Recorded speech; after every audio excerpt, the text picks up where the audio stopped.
शुद्धास ब्लॉगमध्ये सगळ्यांचे स्वागत आहे। कसे आहेत सगळेजण मस्त आणि स्वस्त असतात। स्वस्त राहा, मस्त आणि मजेत राहा। आता संध्याकाळचे सायंकाळचे वाजले 5:45 वाजले। आता मी देवापुढे दिवा हे पहा धूप लावलेला आहे, उदबत्ती धूप देवापुढे दिवा। आणि हे पडले आजारी, मिस्टर पडले पुन्हा आजारी, आले गावावरून आले 4 वाजता। आणि हे बघा पावसामध्ये तुम्हाला हे बघा सारखं बुरू पाऊस। तर बघा अशा वातावरणामुळे ऊन पाऊस आणि ह्यांची दगदग ह्याच्यामुळे ना पडले आजारी। हे बघा पांघरून आल्या पांघरून घेतलं, थंडी त्यांचे अंग दुखत होतं, त्यांचं अंग खूप दुखत होतं, पाय भयंकर दुखत होते। आल्या ते म्हणले हातपाय तोंड धुतलं कसं तरी आणि गोळी घेऊन जे पांघरून घेऊन झोपलेत बघा। आता त्यांना दवाखान्यात नाही। त्या रसिकाचा फोन आला होता।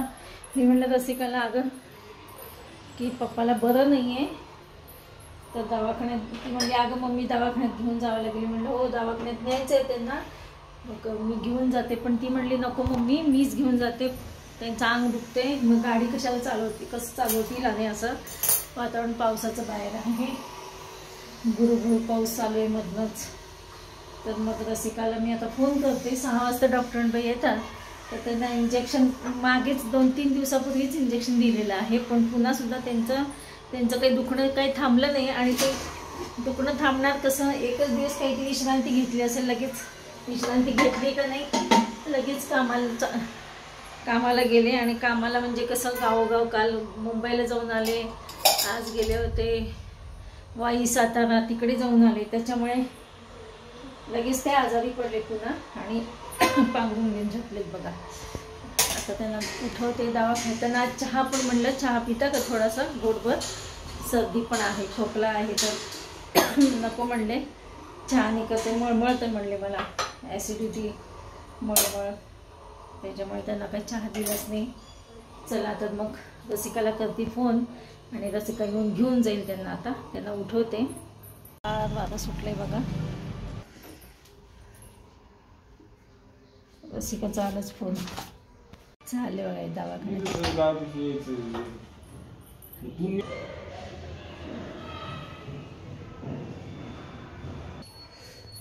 रसिकाने त्यांना दवाखान्यात घेऊन गेले।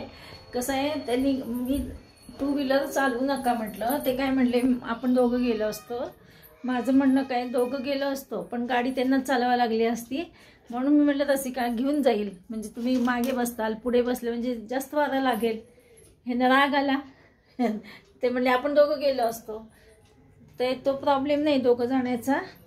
मी म्हटलं मी पण येते मागून, मग चालत तसं काही लांब नाही दवाखाना, मी चालत येते। पण त्यांना राग आला, ते म्हटले आपण दोघं गेलो असतो, तिला पण कशाला त्रास द्यायचा। ते सगळं खरं आहे, पण गाडी ह्यांनाच चालवायला लागली असती, म्हणून मी तिला बोलवलं। चला तर गेले तर आता दवाखान्यात बघू आता डॉक्टरबाई काय करतात, इंजेक्शन देतात का, कारण की 4 दिवस झाले, आज 5 तारखेला ते दवाखान्यात गेलेले होते। हे 5 तारखेपासून यांना त्यांचं दुखणं चालूच आहे, अंग दुखणं कमी जास्त होतंय। चला बघू दवाखान्यातनं जाऊन आल्यानंतर काय म्हणतात। आणि रसिकाला म्हटलं मी फोन करून नको येऊ जा घरी, तर ती ऑलरेडी ती खाली उतरलेली होती पायऱ्या बघा। मी दवाखान्यात जाऊन आले आणि जरा त्यांना कोमट पाणी पाहिजे म्हटल्यानंतर झालं गरम, ते आता थोडंसं त्यात मिक्स करते। यांना घ्यायची गोळी बघा, कसे अशक्त झालेले आहेत। हे बघा ॲसिडिटीची गोळी घेतात, त्यांना कोमट पाणी करून दिले, इंजेक्शन घेऊन आलेले आहेत। डॉक्टरबाई म्हणले सलाईन लावायचं का तुम्हाला अशक्तपणा वाटतोय, तर हे म्हणले नको, कारण की कंडिशन अशी आहे आमच्या घरची की इथं 2 तास तिथं जरी थांबले 1-2 तास तिथं सासूबाई एकट्याच, ते आधीच काय म्हणतात त्याला पुन्हा कुठे गेले करायचे, म्हणून यांना काही सलाईन लावलंच नाही आहे, इंजेक्शन घेऊन आलेत। लाईट गेली होती बघा, लाईट आली आणि इकडे मी कुकर लावलेला आहे भात वरणाचा, मुगाचं वरण ह्यांना झालेली ॲसिडिटी पण झाली आहे आणि बरंही नाही, त्याच्यामुळे म्हटलं नुसतं भात वरणच खाणार आहेत ते.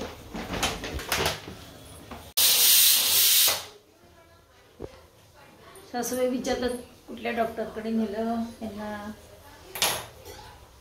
आमच्या जवळ ते डांगेबाई म्हणून आहेत, डॉक्टर डांगे, त्यांच्याकडे नेलं होतं. फॅमिली डॉक्टर आहेत आमचे ते. हे बघा दवाखान्यातून आल्यानंतर कसं फॅन लावून इंजेक्शन घेतलेलं, तर फॅन लावून झोपलेत.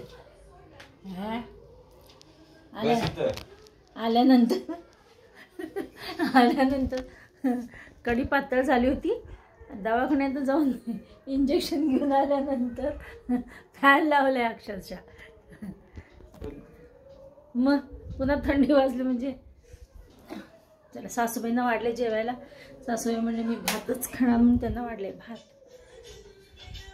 ह्यांना म्हटलं मी कुकर झालंय गरम गरम भात खावा, भात वरण. त्यांना थोडं ते टायमिंग झाल्याशिवाय नाही. आता सकाळची नाही, रात्रीचे 7:30 वाजलेले. चला आता आम्ही जेवतो. सासूबाईंचं झालं जेवण. तर सकाळची बघा थोडीशीच कटाची आमटी यांना वाटीवर राहिलेली आहे, तर ती गरम करते. मी यांना विचारलं तुम्ही खाणार का, कारण का हे ना आवडती कटाची आमटी मनापासून, त्याच्यामुळे मी म्हटलं थोडी गरम करावी. आणि भात वरणाचं पुन्हा थोडंसं गरम करते.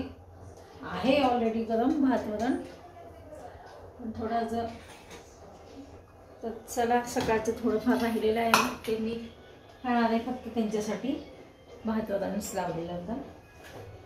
आणि नारळी भात आहे हे म्हटले, पण त्यात तूप असेल, तुपामुळे खोकला येईल, तर अगदी 1 घास नारळी भात देणार आहे. चला या सगळेजण जेवायला. आणि बघा उद्या आहे रक्षाबंधन, तर माझी नणंद देणार आहे उद्या.